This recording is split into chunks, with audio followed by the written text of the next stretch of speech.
আসসালামু আলাইকুম, মোহাম্মদ জুবাইদ মিয়া, news post J TV পক্ষ থেকে।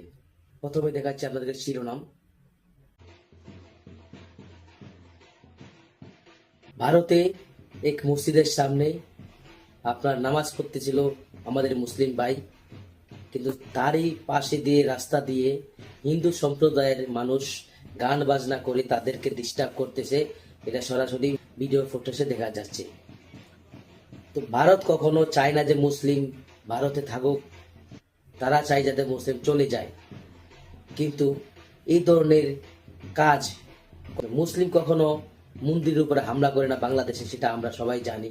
কিন্তু কিছু হইলেই বাংলাদেশে বা কোনো ধরনের একটা সাবজেক্ট নিয়ে ধর্ম নিয়ে তখন ভারত থেকে তারা স্লোগান দেয় যে বাংলাদেশ হিন্দুদের উপর অত্যাচার করতেছে। কিন্তু আসলে যে ভারত বাংলাদেশ উপরে মিথ্যা দায়ভার চাপিয়ে দেয়, ভারতের মুসলিমদেরকে তারা শান্তিতে থাকতে দেয় না। এই যে ভিডিওটা দেখছেন আপনারা, এটা দেখে বোঝা যায় যে ভারতের মানুষ কতটুকু হিংস্র হতে পারে।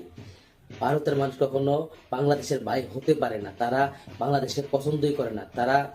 তো আসসালামু আলাইকুম, আজ পর্যন্ত এখানেই ছিল। সবাই জে টিভি অফিসিয়াল সাবস্ক্রাইব করে রাখবেন যাতে নতুন নতুন ভিডিও আপনারা পান। আর ভিডিওটা অবশ্যই শেয়ার করে দিবেন যাতে আরো বন্ধুরা দেখতে পারে, আর মুসলিম ভাইরা দেখতে পারে, হিন্দু ভাইরাও দেখতে পারে।